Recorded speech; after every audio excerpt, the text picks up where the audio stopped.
Good morning, comic book fans. Welcome back to Comics in 5 Minutes. I'm your Revolver Shorty, and today we're discussing, amongst other things, this comic book about James Bond. I want to say other things. I have some thoughts just on James Bond generally, and yes, I know this is a comic book review, and I'll totally talk about the comic book, don't get me wrong, but, so, James Bond, right? Never been a fan. When I was a young lad, I think the Timothy Dalton era was the thing that was on quite a lot, and these stuff would get played on Saturday and Sunday afternoons, on TV, on the 4 channels we had back then, and even to me as a kid they looked old and outdated and kind of hokey, and then the older stuff was definitely old and outdated and thoroughly hokey, and as you grow up you realise that they were also really problematic, and James Bond effectively is a masturbatory power fantasy for people who really miss the Empire. And I'm really sorry, but the Empire is always bad. It's always evil. Some neckbeard online might tell you that, the Empire and Star Wars were, secretly the good guys or whatever. They're wrong. The Empire is evil. Particularly the British Empire. It is a bad thing, and I'm speaking as a very white British man. It is a bad thing. Do not let anyone else tell you otherwise. So the fact that he exists, I find it hard to make him out to be too much of a hero, and I think you can write him as a problematic hero. That is fine. There's room for that one.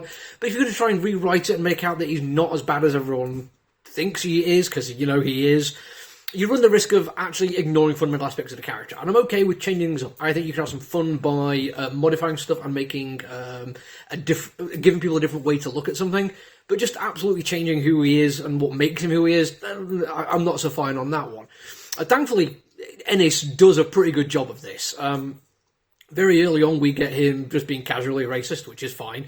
It's what he does, it's who he is. Undercut ever so slightly by the people who's been casually racist about being pretty much what he thought they were going to be, but I think that's just Ennis having some fun. And here we come to one of the crux of the matters, because I really like Ennis. Garth Ennis is one of my favourite writers. I would not own this comic book store today. I wouldn't be into comics as much as I am talking to you into my phone right now if it wasn't for specifically Garth Ennis. I wouldn't be here if I didn't read Preacher, or Hitman, or his Punisher run, or any number of other things I've read since then which I've loved. One of my best of last year was one of his comic books. He is fantastic. But I think there's some people who are going to buy James Bond regardless of who's writing it. Some people who wouldn't buy it no matter what, because it's James Bond.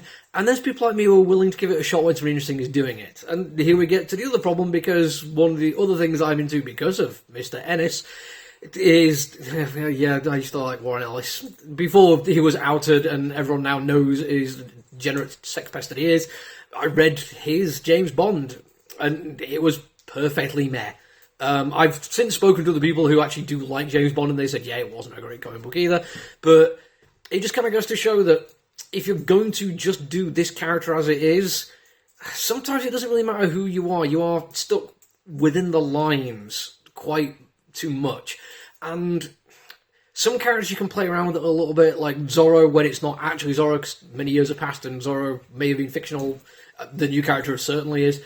This is James Bond, certainly fictional, but with an awful lot of history, and it is still the James Bond. We're not saying it's like a grandson or anything else like that, because of the nature of the way Bond stories are told. It is always the James Bond, no matter when in history he is.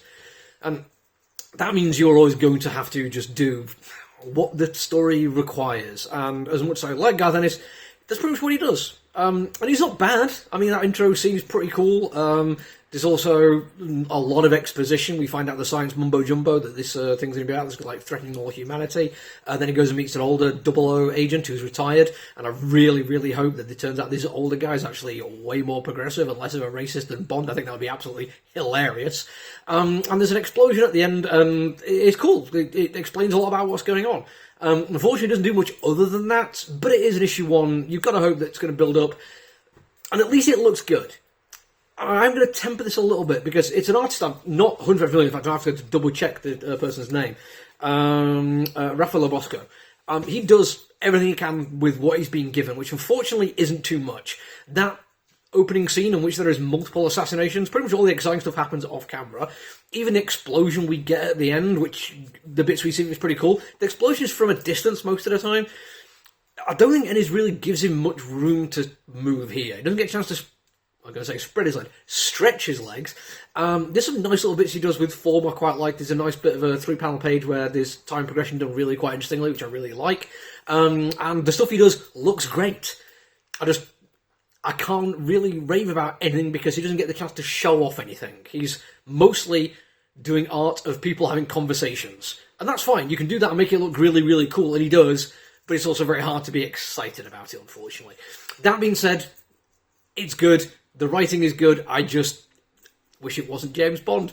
And that's it for me for now. There is still a couple of things to review, but unfortunately, one of the things I was really looking forward to reviewing, the John Constantine Lost in America Hellblazer thing, has been delayed for UK stores for a week, so I won't get until next week, but I will review that one as soon as it turns up, just so you can hear me say that Cybersphere is amazing for 5 minutes. But until then, look after yourself, everyone. Stay safe. Bye.